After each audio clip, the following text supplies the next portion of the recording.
Anthony Hopkins does not yell. He does not rant. Anthony Hopkins does not need to be loud. He needs silence, the kind of silence that makes a room feel cold.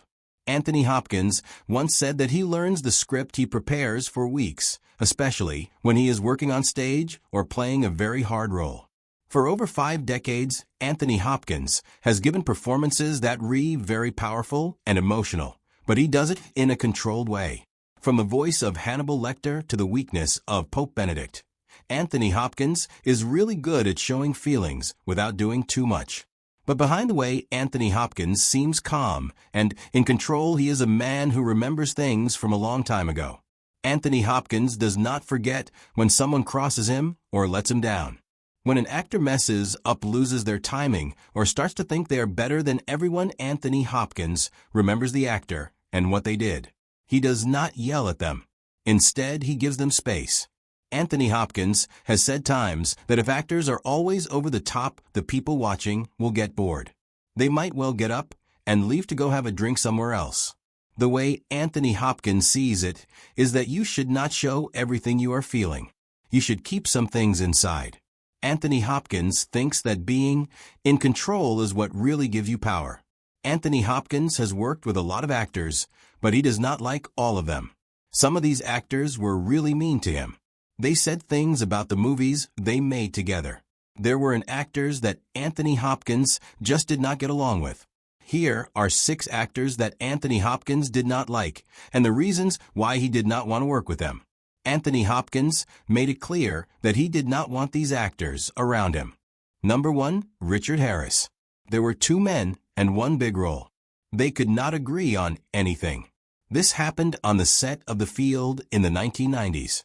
Richard Harris and Anthony Hopkins did not get along. They were like 2 enemies fighting.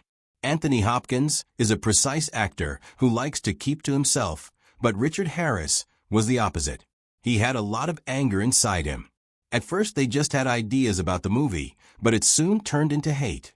Anthony Hopkins said that Richard Harris was always fighting with someone with himself. The Field was a problem for Richard Harris and Anthony Hopkins because they could not work together peacefully. Richard Harris and Anthony Hopkins were 2 different men. The conflict between these 2 people became really famous. It was not because they got into physical fights. It was because of the feelings they had for each other that you could sense every time they were in the same scene. Hopkins was like a builder. He constructed his performances, carefully keeping them simple and elegant. Harris was the opposite. He was like a person attacking a castle. He would shout during breaks, make fun of the way the scenes were set up, and one time he even slammed his hand on a table in the middle of rehearsal and said the script should be thrown away. Hopkins did not say a word. He just got up, walked out of the room. The conflict between Hopkins and Harris was very clear. Harris was very intense, would get angry easily, but Hopkins was calm and did not let Harris get to him. Director Jim Sheridan had to plan the scenes according to the actors' moods because the production set was getting really stressful. Harris did not like that Hopkins was in charge. Hopkins was worried about Harris' temper. One of the crew members remembered that when a big light fell down during a scene, Harris got angry with Hopkins and said he was bringing luck. Hopkins did not say anything back. He just wanted to finish the scene and not deal with all the drama. The production of the movie was a time for director Jim Sheridan and the actors, including Harris and Hopkins. Harris was once called the Ice King by someone. Hopkins did not say anything back to Harris. When Harris passed away, Hopkins did not give a speech to remember him. He just stayed quiet. There were 2 men. They had a lot of bad history between them, but they never made up. For Hopkins, Harris was not a person. Harris was like a challenge for Hopkins, and it was a challenge that Hopkins did not want to face again. Number 2, Shirley MacLaine. Anthony Hopkins does not usually say mean things in public. That is why what he said about Shirley MacLaine was so surprising. He said she is the annoying actress he has ever worked with. This was a deal. Anthony Hopkins and Shirley MacLaine were in a television movie together called A Change of Seasons. They did not get along well on the set. You can see this when you watch the movie because they do not seem to like each other. The way they act towards each other on screen is actually nicer. than how they felt about each other. Anthony Hopkins and Shirley MacLaine really did not like each other when they were making A Change of Seasons. Hopkins, the disciplined technician, found MacLaine's spiritualism and self-importance really hard to deal with. MacLaine would talk about reincarnation and energy channels and spirit vibrations between takes. She would even change the dialogue because of what she called past life resonance. For Hopkins, who liked things clear and quiet, it was like trying to have a conversation in a storm. Hopkins just wanted to focus on the work. MacLaine's spiritualism was always getting in the way. The way she acted was not nice to him. She was really getting in the way. MacLaine would not do what she was told.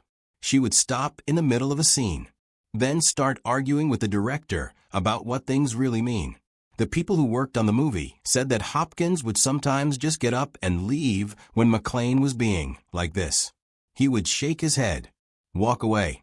MacLaine liked to talk about things that happened to her in lives and all the places she had been, but Hopkins did not think it was funny. He just did not like MacLaine's behavior. After they finished filming, MacLaine said that it was really tough for her in a way. Hopkins did not want to talk about it. A time later, when people asked him about the movie, he only said one thing: some things are best left unspoken. The movie did not do well. Critics said it felt distant. Hopkins did not want to think about the movie because it brought up bad feelings. For Hopkins, the movie set is a place where he needs to concentrate. MacLaine brought too many personal problems into it. The movie was an experience for Hopkins, and he wanted to forget about it. MacLaine and the movie are things that Hopkins does not like to think about. Number 3, Tom Cruise. Anthony Hopkins and Tom Cruise never worked together as actors. That was probably for the best. Anthony Hopkins did direct Tom Cruise in the movie Mission: Impossible 2. This film did well at the box office, but Anthony Hopkins had a hard time directing Tom Cruise. The issue was not that Tom Cruise was not an actor. The problem was that Tom Cruise liked to be in charge. Tom Cruise wanted the movie to be exciting and full of action. Anthony Hopkins wanted the movie to be more subtle. Anthony Hopkins and Tom Cruise just did not see things the way. Anthony Hopkins and Tom Cruise had ideas about what makes a good movie. Anthony Hopkins did things his way when it came to directing, just like he did with acting. He liked to be calm and make sure the emotions felt real. On the hand, Tom Cruise was like a well-oiled machine, always on the go. Tom Cruise was very involved. In the action scenes, he changed the timing of some parts. He even wanted to redo some scenes to get the emotions just right. Anthony Hopkins told the people in charge that he was not just making a movie, he was trying to create a series of movies, a franchise. As they kept making the movie, things started to get really tense. The people in charge of the studio wanted exciting scenes, so they cut out some of the quieter moments that showed what the characters were really like. They even cut out some of the scenes that were supposed to be close and personal. Hopkins had wanted to make a thriller that was realistic and believable. That is not what happened. A time later, someone asked him about what it was like to make the movie, and he said that he did not remember much about the experience with the movie. The movie was fancy. It did not have much to say. Hopkins thought of it as a lesson that he learned. After that, he did not make any movies. Cruise kept making movies that were about being fast and strong. Cruise and Hopkins were never supposed to be in a movie, and that is exactly what happened. For Hopkins, Cruise was not someone he could teach, he was someone to stay away from. Sometimes when people are quiet, it does not mean they are not there. It means they are choosing not to say anything. The film critics called the movie stylish but empty. That is what it was. Cruise was about velocity and dominance in his movies, and he continued to make that kind of film. Number 4, Jonathan Pryce. This movie really surprised a lot of people. Hopkins and Jonathan Pryce were in The Two Popes together. They both got nominated for Oscars. It seemed like they got along well when they were acting together. They had some conversations about spiritual things, and they would often be quiet and think about stuff. Even though everything seemed okay on the surface, there was still a little bit of tension between Hopkins and Jonathan Pryce that you could kind of feel even if you could not really see it. The tension with Hopkins and Jonathan Pryce was always there. It never really came out in the open. The movie did well. When the cameras were not rolling, it was really quiet. The actors rarely talked to each other between scenes. When they did interviews, they were very professional. They never seemed really friendly. Hopkins did not want to talk about what it was like working with his co-star. Later, Price said that Hopkins was really good at being alone. There was no fight between them, just a lot of coldness. Two men playing popes who disagreed with each other, and it showed a truth that they could not completely keep hidden. For Hopkins, being on camera means being very personal, and Price always seemed to be talking to someone who was not really there, like the people in the balcony. Number 4. Jonathan Pryce. This movie really surprised a lot of people. Hopkins and Jonathan Pryce were in The Two Popes together. They both got nominated for Oscars. It seemed like they got along well when they were acting together. They had some conversations about spiritual things, and they would often be quiet and think about stuff. Even though everything seemed okay on the surface, there was still a little bit of tension between Hopkins and Jonathan Pryce that you could kind of feel even if you could not really see it. The tension with Hopkins and Jonathan Pryce was always there. It never really came out in the open. The movie did well. When the cameras were not rolling, it was really quiet. The actors rarely talked to each other between scenes. When they did interviews, they were very professional. They never seemed really friendly. Hopkins did not want to talk about what it was like working with his co-star. Later, Price said that Hopkins was really good at being alone. There was no fight between them, just a lot of coldness. Two men playing popes who disagreed with each other, and it showed a truth that they could not completely keep hidden. For Hopkins, being on camera means being very personal, and Price always seemed to be talking to someone who was not really there, like the people in the balcony. Number 5. Gwyneth Paltrow. The movie Proof was supposed to be a story about a father and daughter. Later on, Hopkins said that working on this film was really uncomfortable for him. He did not say Gwyneth Paltrow's name. In a lot of interviews, he talked about actors who showed up to set without knowing their lines. He also talked about actors who thought making a movie was like a photo shoot for a fashion magazine. This really bothered Hopkins because he is the kind of person who learns plays by Shakespeare. He thought it was pretty rude for actors to not take their job seriously like he does with the movie Proof and his work in general. People who were there later said that Gwyneth Paltrow was the one who was getting on his nerves. When they were filming, Gwyneth Paltrow was really nice. Everyone liked her, but she was often not paying attention. Gwyneth Paltrow would show up late, change the words she was supposed to say, and do scenes in a way that was too casual, which bothered Anthony Hopkins. Anthony Hopkins said that working with Gwyneth Paltrow was like trying to practice a role like King Lear when someone next to him was looking at ads for perfume.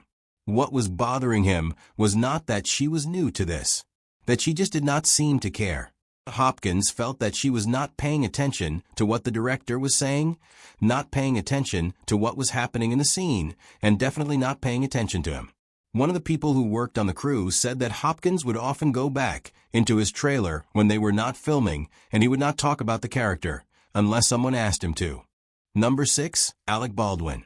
In The Edge, Baldwin and Hopkins played two men who were stuck in the wilderness. The Edge had a third problem: the ego of the actors. Hopkins has always said that he does not like actors who show up late, try to steal the show, or make working together feel like a fight. The way Baldwin acted, with a lot of improvising, did not get along with Hopkins' way of working right from the start. The Edge was a place for Baldwin and Hopkins to work together because of their different styles. Baldwin was really something, very unpredictable, and said whatever was on his mind. This kind of energy might be okay for television. When you are shooting a movie outside in a tough place like the Canadian Rockies, it can be very hard to deal with. Hopkins wanted things to be calm and organized. Baldwin was loud and all over the place. He got into arguments with the people in charge, made fun of the lines he had to say, and wanted to change the script all the time. Baldwin thought that when things are crazy, that is when you get to the truth. But Hopkins did not agree. He thought chaos just made a mess. Anthony Hopkins never thought of these things as fights. To Anthony Hopkins, acting was a thing that happened between people, and it was based on trusting each other, being disciplined, and the quiet moments between what the actor said. The 6 people that were looked at were not people Anthony Hopkins did not get along with, but people who damaged the special bond between actors. Each time there was a problem, it showed something important, not about the argument, but about how much Anthony Hopkins cared about acting. Hopkins never yelled at anyone. He never fought back. He just remembered the people who messed things up and did not ask them to come. For Hopkins, being great was not about having lots of friends or being in the news. It was about being quiet and getting ready and knowing when to talk and when to just leave something. The story of Hopkins is a reminder that people who are really great often do things by themselves, not because they think they are better than everyone, but because they have to.